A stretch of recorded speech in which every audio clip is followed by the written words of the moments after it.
¿Qué es la víctima perfecta para el Estado? La que va a estar llorando, la que se va a rendir. Porque como mujeres sí tenemos retos en común. Hay muchos retos que sí son un tema que nos Si no hubiera una hermandad entre nosotras, ¿cómo nos podemos unir para alzar una voz?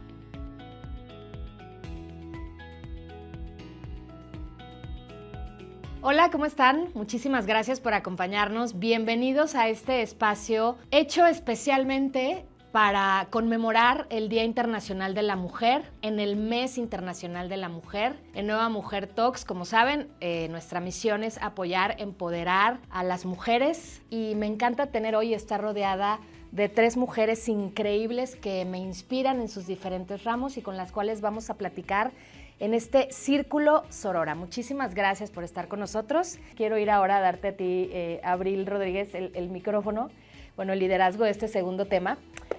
Que es, justo hablabas, ¿no?, del espacio de las mujeres en las empresas, en la política, pero este espacio se empieza a dar con una regla que no a muchos hombres les ha gustado, que son las cuotas de paridad, ¿no? De, a ver, en el Congreso tiene que haber 50% mujeres y 50% hombres, y entra la polémica de, oye, pero si el hombre es más capaz, no sé qué. Desde mi punto de vista, creo que por algún lado se tiene que empezar y esa era la única forma, y ya más adelante podremos empezar a medirlo en capacidades, pero teníamos que ponernos en la misma oportunidad, hombres y mujeres, porque no se nos estaba dando la misma oportunidad.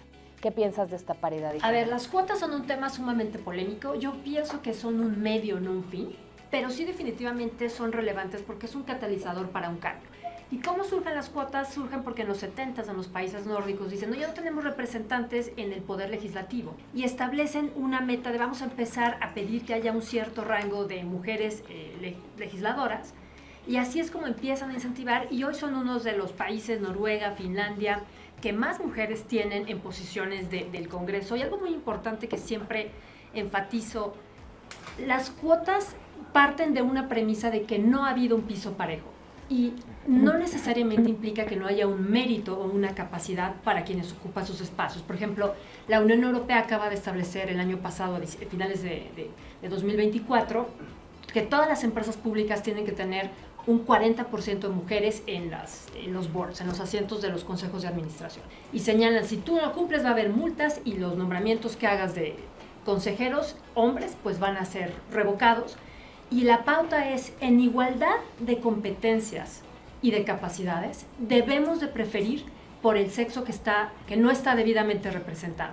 Pero eso no implica que tú vas a darle una posición a alguien solamente por su género. Sí estamos partiendo de que son personas que tienen la capacidad y que tienen y pueden desempeñar el papel de la mejor manera.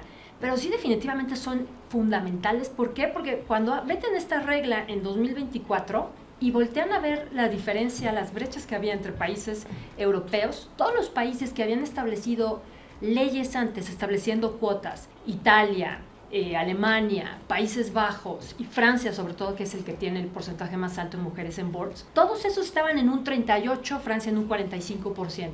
Los países que no habían establecido ninguna normativa en este sentido estaban en un 18%. Entonces, definitivamente incentivan. ¿Y por qué es importante señalar? Ellos son un medio, pero al final el fin, y eso es algo muy importante transmitir, no es poner una cuota para que haya mujeres por paridad y ya. Hay que establecer una cuota como una parte de una estrategia para poder tener mayor paridad de género. ¿Por qué? Porque es un caso de negocio y esa es una parte fundamental. Todos queremos en las empresas, en los gobiernos, que todo funcione de la mejor manera, generando el mayor bienestar, siendo lo más eficientes posibles.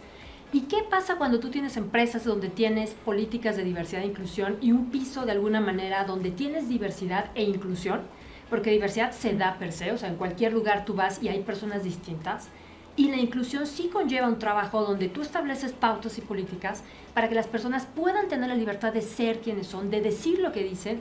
Y lo puedo decir a título personal, yo soy lesbiana y para mí fue muy difícil, yo soy abogada, soy fiscalista, fue muy difícil en algunas firmas previas a EY poder vivir siendo consistente con quien soy y congruente. Entonces, cuando tú llegas a un lugar donde puedes enfocar tu energía en verdaderamente hacer tu trabajo, tienes mucho mejor desempeño.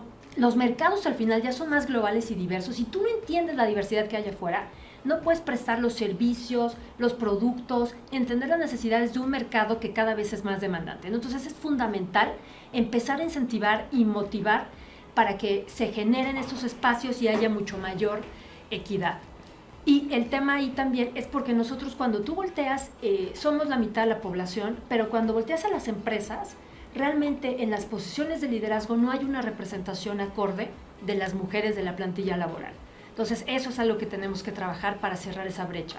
Y es retador, ¿eh? O sea, yo personalmente te puedo decir dos cosas que rescato de lo que estás diciendo. Uno, que es una normativa que creo que en México no la tenemos, si no me equivoco. Entonces, ese es el punto que te iba a decir. Yo, la verdad, yo soy la primera mujer directora en 80 años. Fíjate lo que te estoy diciendo. Y me ha costado dar 10 veces más explicaciones de todo lo que hago. Me encantaría yo tener una mujer presidenta dentro de la asociación, o sea, ya afortunadamente el país ya lo tiene, pero es muy difícil. ¿Cómo? Y lo que te quería preguntar es, ¿y cómo lo hacemos en México? Porque, o sea, si lo pones como una cuota, es poner como, es insertar algo que no va a encajar propiamente. Inclusive de manera forzada, Ajá. se siente Sí. muy Pero forzada. cuando tenemos, yo te puedo decir, particularmente la industria que conozco, el 64 resultó que eran mujeres, no en puestos altos, que eso es a donde yo quiero llegar, en lo que pueda trabajar, que haya más mujeres líderes, ¿no? Pero ¿cómo abres el diálogo en un país que normalmente estamos acostumbrados y volvemos al tema romántico de que la mujer en casa, y yo no demerito el que la mujer esté en casa, al contrario, es una elección de vida y es totalmente Debería válido. ser. Pero eso es el punto, que sea una elección, Exacto. no que no sea la única alternativa que tienes. Correcto. Entonces, pues mira, yo la verdad creo que es un tema bien importante lo que estás haciendo, pero ¿cómo te ayudamos? ¿Cómo le hacemos? Gracias. No, pues hay muchísimas cosas que hacer. A ver, yo creo que un punto fundamental para conseguir, necesitas aliados y necesitas hombres que te compren estas ideas y que apoyen activamente. Entonces, yo siempre parto de, o sea, el punto número uno es convencer, es educar sobre los diferentes retos que tenemos, sobre sesgos y los estereotipos que hay, convencer sobre todo con todos los beneficios que tiene el tener un liderazgo diverso, más presencia de mujeres en la toma de decisiones. Veía, por ejemplo, el Women Economic Forum, el World Economic Forum decía que si se cerraran las brechas salarial a nivel mundial, los países incrementarían hasta 35% el Producto Interno Bruto. Entonces, un tema donde a nivel económico nos beneficiaría. El tema también en México que tenemos de tanta violencia, muchas veces por la propia precariedad que hay en los salarios, y las mujeres tienen que tolerar situaciones de familias violentas porque no tienen una opción de tomar a sus hijos y salirse y tener esa independencia económica que les permita virar y tomar un rumbo diferente en su vida. Entonces, hay muchísimos temas en los que tenemos que trabajar. A mí una cosa que me llama mucha atención es, conforme al reporte de brecha de género que emite el Foro Económico Mundial, que toma en cuenta básicamente 4 pautas para establecer, que es acceso a la educación, política, salud y participación económica. México ocupa el lugar 33 de 146 países. Pero cuando nos enfocamos nada más en el indicador de participación económica, nos vamos al lugar 109 de 146. ¿Por qué? Porque tú volteas y hay roles de género muy rígidos en nuestra cultura donde se espera que la mujer se dedique al hogar, al cuidado de la familia, y si no tienes hijos, al cuidado de parientes enfermos, básicamente cuestiones que no tienen una retribución económica. Y las mujeres, conforme al reporte del Foro Económico Mundial, dedican 2.5 veces más tiempo a este tipo de labores que los hombres. Entonces ahí tienes un piso que ya partimos que no está parejo. Y todavía volteas hacia los trabajos, y la mayoría de los trabajos no ofrecen condiciones de flexibilidad que permitan que las mujeres puedan manejar la parte profesional y la parte familiar. Entonces, ¿qué conlleva esto? Es un programa de alguna manera circular, que busquen dedicarse a cuestiones de la economía informal, lo cual en un estudio del INCO decía que conlleva que mujeres tengan hasta 50% menos ingresos en comparación con un trabajo formal. Entonces, todo esto es una rueda que va perpetuando estas discrepancias y generando que la brecha sea más grande. Entonces, ¿qué necesitamos? Necesitamos cambiar muchas cosas al interior de nuestras familias, de nuestro gobierno, de nuestras empresas, porque un punto muy importante es no tener a las mujeres para ya tener la foto y sale la mitad de mujeres. Es que realmente tengan la seguridad y generemos la seguridad psicológica para que tengan el poder de opinar y de que sus ideas sean tomadas en cuenta, ¿no? Había ahí, Mary Bird decía, en Ruanda tenían el 80% del Congreso, lo ocupaban eran puestos ocupados por mujeres, pero que descubrieron que al final eran puestos que no tenían ningún valor, no tenían el poder, no estaba ahí. Entonces no es nada más los números, sino es que verdaderamente haya este cambio cultural donde las mujeres podamos tener y levantar la voz y ser tomadas en cuenta. Y si me permites, yo quisiera ver otra cosa. Tú hablas de todo lo externo, pero ¿y si tuviéramos todo ese escenario que planteas, cómo vas a empoderar realmente a que la mujer se lo crea en México? Porque yo creo que ahí viene el autosabotaje, ¿no? O este síndrome del impostor, que yo personalmente lo he visto en varias mujeres que empiezas a empujar, y algo les pasa que se vienen para abajo. O que tan solo, o sea, las mujeres sí nos cuestionamos cuando nos van a dar una promoción. Culpabilidad. Si no, la culpa es una cosa terrible. Y la otra es, si estoy 60% preparada, no me voy a aventar cuando el hombre con el 60% de preparación se avienta y hasta con el 50%. Entonces, esa cultura con nosotras, ¿cómo nos empoderamos? Y ahí, perdón, pero ahí regresamos a la sororidad, porque también ahí, en el tema de competencia profesional, no falta la mujer que hace sentir insegura a su compañera. ¿Cómo? ¿Por qué te van a hacer a ti exitosa y a mí no? Pero tú tienes, no sé, te ponen un escenario, ¿no? Entonces ahí como que siento que todas estas pedacitos que nos pones en este foro, en esta entrevista, es como parte de un rompecabezas que va a ser muy interesante la conclusión a la que vamos a llegar. Además, perdón, creo que hay una parte donde las empresas y gobierno pueden empujar y la parte de empoderamiento es sumamente personal. O sea, sí, exacto. Porque tú tienes que trabajar y tú sentirte capaz, y en una cultura que te ha enseñado y te ha dicho, ese no es tu lugar, mejor tú enfócate acá, no levantes la mano, tú no negocias por ti, porque las mujeres podemos negociar mucho por otros y cuidar a otros, pero a veces uno dice, no, se van a dar cuenta que trabajo mucho, no, se van a dar cuenta que yo quiero esa promoción.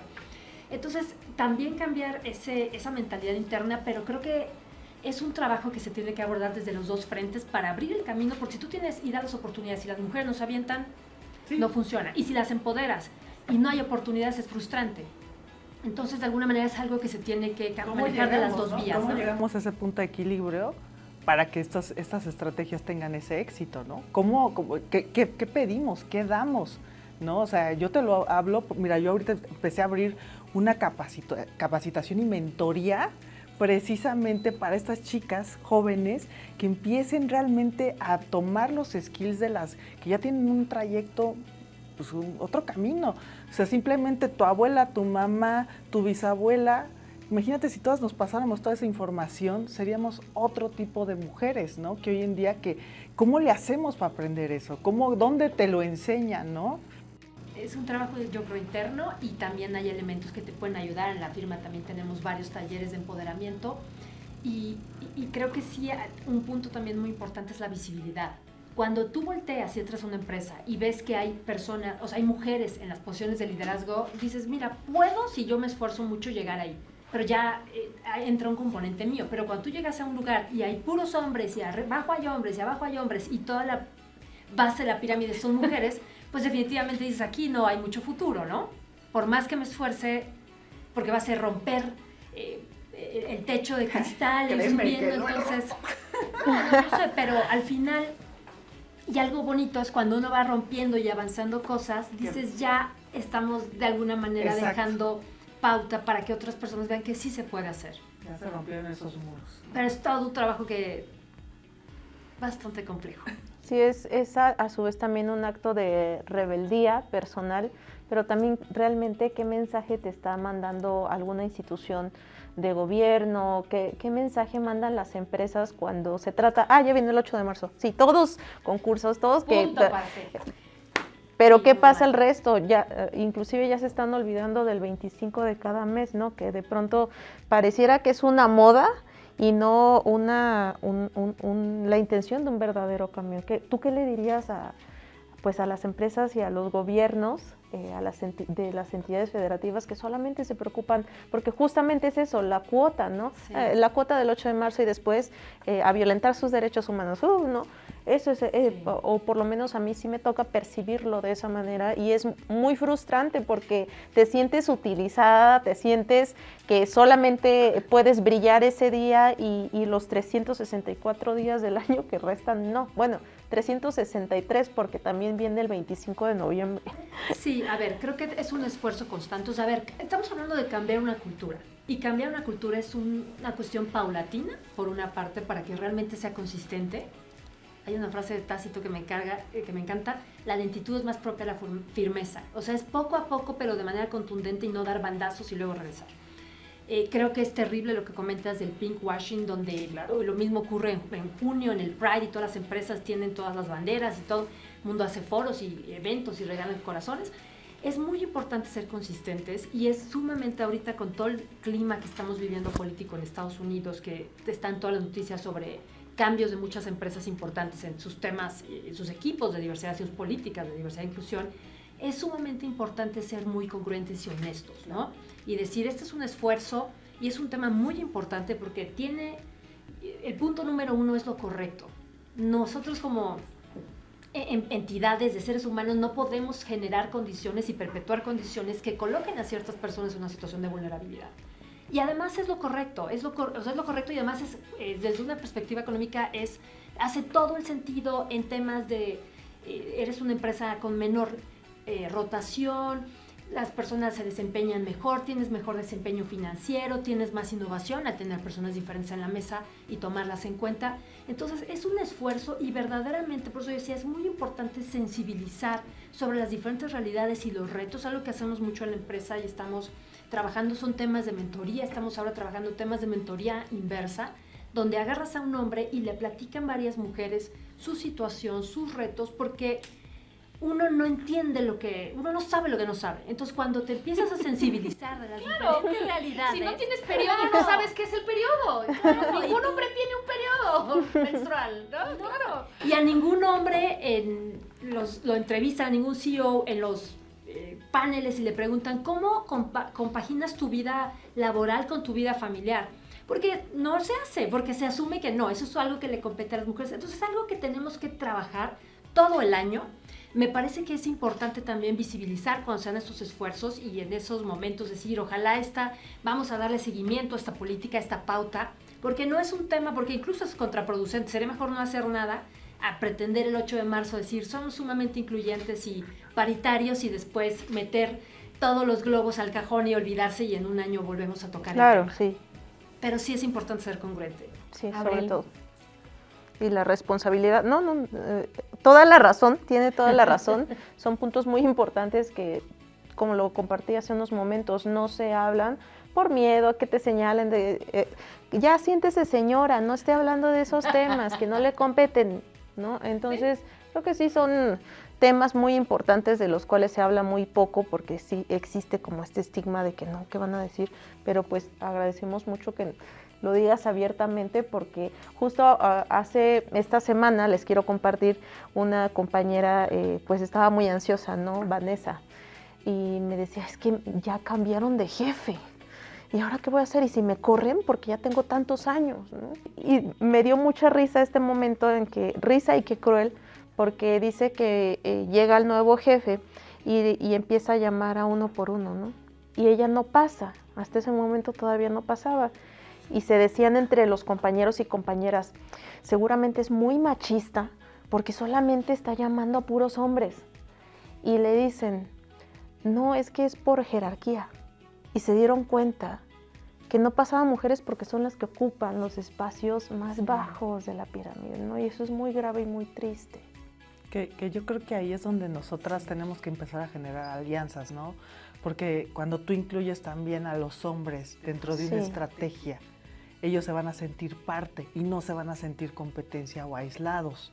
Entonces esa parte también es la inclusión, ¿no? Incluir también a los hombres en este juego que estamos jugando y no lo quiero hacer como que es un juego, pero realmente esto es una estrategia que estamos haciendo las mujeres ahora y la estrategia que yo les puedo compartir es que hay que incluir a los hombres, porque ellos también son grandes aliados, y así como ellos no saben lo que nos pasa como mujeres, también el hombre trae sus temas, ¿no? Total. Entonces, Sí, creo que eso es bien importante. O sea, lo que nos acaba de aclarar Abril sobre las cuotas, sí son necesarias, es una estrategia, es una forma de empezar, pero eso no quiere decir de ninguna manera que se esté excluyendo a los hombres de ningún lado, ¿no? Solo es si queremos entrar en el juego, como tú le llamas, sin quererlos excluir, pero que tengamos posiciones al nivel y a la par para que podamos seguir creciendo como mujeres.